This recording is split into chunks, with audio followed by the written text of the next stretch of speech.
শীতকাল তো প্রায় চলেই আসছে। আর হাঁস ভুনার তৈরি করার প্রসেসটা নিশ্চয়ই সবার বাসায় শুরু হয়ে গিয়েছে। তো আজকে হচ্ছে আমি এই মজাদার হাঁস ভুনার রেসিপিটা তৈরি করেছি এবং আপনাদের সাথে শেয়ার করব যে আমি কিভাবে তৈরি করেছি। হাঁসটাকে আমি ভালো করে হচ্ছে চামড়াগুলো ছাড়িয়ে নিয়েছিলাম। চামড়াগুলো অবশ্য রেখেছি, উপরে যে পশমটা থাকে সেটা আমি ছাড়িয়ে নিয়েছি। এখন ছাড়িয়ে নেওয়ার পরে আমি হচ্ছে এখানে ভালো করে ক্লিন করে নিয়েছি হাঁসটাকে। অনেক সময় হচ্ছে হাঁস ক্লিন করে খুঁজেও পাওয়া যায়, তো আপনারা চাইলে ওভাবে নিতে পারেন। আমি একদম দেশি যে হাঁসটা সেটাই ব্যবহার করছি। এর মধ্যে এখন দিয়ে দিলাম হলুদ গুঁড়ো, সাথে আমি দিয়ে দিয়েছি মরিচের গুঁড়া, আর এখানে ধনিয়া গুঁড়াটাও দিয়ে দিয়েছি। সবগুলো কিন্তু আমি একই সাথে ম্যারিনেট করে নেব। তো এই জন্য এই প্রসেসটা তৈরি করছি। তো এখানে হচ্ছে আমি ভালো করে প্রত্যেকটা মশলা বা প্রত্যেকটা উপকরণ কিন্তু আমি দিয়ে দিয়েছি। এখন দেব হচ্ছে পেস্ট করে রাখা আগে থেকেই, এটা হচ্ছে আদা রসুন পেঁয়াজ সব কিছু পেস্ট করে রেখেছিলাম, সেই মশলাটা ব্যবহার করেছি। এখন ভালো করে হচ্ছে আমি মিক্স করে নিব। মিক্স করার জন্য এখানে হচ্ছে আমি ভালো করে ম্যারিনেট করে নিচ্ছি। ম্যারিনেট করে তারপর এক সাইডে রেখে দেব। তো এখন হচ্ছে এই পর্যায়ে আমি মশলাটাকে ম্যারিনেট করে রেখে দিব এক সাইডে। তো দেখতেই পাচ্ছেন মশলাগুলোকে ভালো করে কষানো হয়ে গিয়েছে। এখন হচ্ছে মশলাগুলোকে ম্যারিনেট করে এখন হচ্ছে আমি আমার রান্নার প্রসেসটা শুরু করে দিচ্ছি। তো রান্না করার জন্য এখানে হচ্ছে আমি একটা কড়াই নিয়ে নিয়েছি। কড়াই নিয়ে এর মধ্যে হচ্ছে প্রথমেই আমি দিয়ে দিব তেল। তো প্রয়োজন মতো আমি তেল দিয়েছি, আমার যতটুকু প্রয়োজন ছিল অতটুকু আমি তেল ব্যবহার করছি। এখন এই তেলের মধ্যে হচ্ছে আস্তে আস্তে করে প্রত্যেকটা ইনগ্রিডিয়েন্টস আমি দিয়ে দিব। তো তেলটা আমার সম্পূর্ণভাবে গরম করা হয়ে গিয়েছে। এর মধ্যে আমি একটু সরিষার তেলও ব্যবহার করছি। তো সরিষার তেল ভালো করে প্রয়োজন মতো দিয়ে দিয়েছি। ভালো করে সরিষার তেলটা দেওয়ার পরে হচ্ছে এখন আমি আমার বাকি ইনগ্রিডিয়েন্টসে চলে যাব। এখানে হচ্ছে এলাচ, দারচিনি, লবঙ্গ, তেজপাতা আর জায়ফল ব্যবহার করা হচ্ছে। তো এখন হচ্ছে আমি মশলাগুলো একসাথে হচ্ছে আমি গরম মশলাগুলোকে তেলের মধ্যে দিয়ে দিই। এখন এই হাঁসগুলোকে আমি এই মশলার মধ্যে দিয়ে তারপরে ভালো করে নেড়ে চেড়ে নিচ্ছি। হাঁসের মাংস যেহেতু একটু বেশি শক্ত হয়, তো আপনি ওই পরিমাণে পানি দেবেন বা ওইভাবে আসলে কষাতে হবে।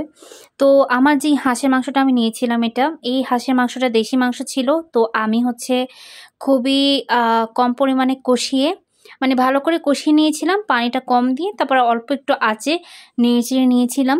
কারণ এই হাঁসটা একটু বাচ্চা হাঁস ছিল, তো যার কারণে মাংসটা খুব তাড়াতাড়ি সিদ্ধ হয়ে গিয়েছিল। তো বেশিক্ষণ আমার সিদ্ধ করার প্রয়োজন পড়ে নাই।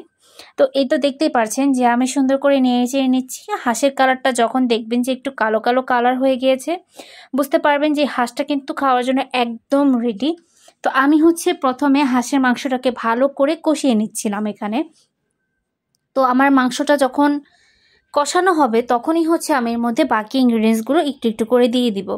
তো এখানে হচ্ছে আমি মাংসটাকে আমি বারবার দেখছিলাম যে কষে গিয়েছে কিনা। যতক্ষণ না দেখবো যে মাংসটা ভালো মতো কষেছে ততক্ষণে আমি পানি দেব না, আমি এটাকে ভালো করে নেড়ে চেড়ে নেব। তো এখানে আমার মোটামুটি মাংসটা প্রিপেয়ার হয়ে গিয়েছে। তো আমি দেখতেই পাচ্ছেন যে ভালো করে নেড়ে চেড়ে নিচ্ছিলাম।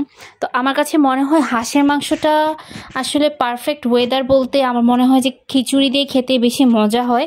কারণ অনেকে চালের আটার রুটির সাথে পরিবেশন করে থাকেন কিংবা খোলা জালি পিঠার সাথেও পরিবেশন করে থাকেন।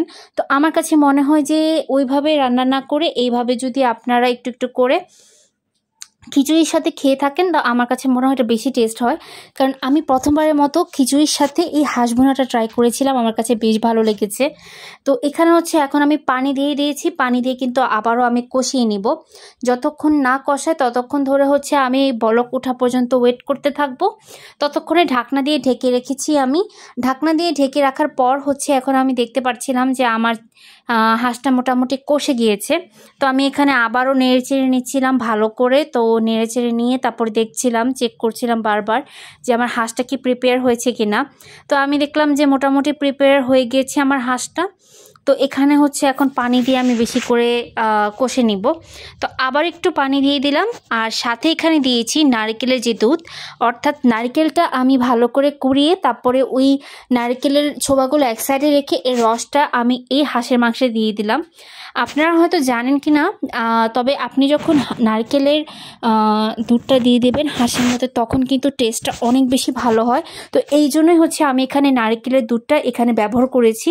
আপনারা চাইলে এইভাবে ব্যবহার করে দেখতে পারেন। আশা করি এই রেসিপিটা আপনাদের অনেক বেশি ভালো লাগবে। দেখতে পাচ্ছেন যে কালারটা কি সুন্দর একটা চেঞ্জ এসে গিয়েছে। কালারটা চেঞ্জ হওয়ার পর হচ্ছে আমি মোটামুটি বুঝতে পারলাম যে আমার হাঁসের মাংসটা খুব সুন্দরভাবে কষে গিয়েছে। আমার রান্নাটা মোটামুটি কমপ্লিট। তো আজকের রেসিপিটা এই পর্যন্তই। আশা করি আপনাদের ভালো লেগেছে। ভালো লাগলে আমাকে অবশ্যই কমেন্ট করে জানাবেন। আর কারা কারা তৈরি করেছেন সেটাও কিন্তু বলতে ভুলবেন না। আশা করি এইভাবে যদি তৈরি করেন, আমার হাঁসের মাংসটা দেখতেই পাচ্ছেন যে কি সুন্দরভাবে পারফেক্টলি কুকড হয়েছে।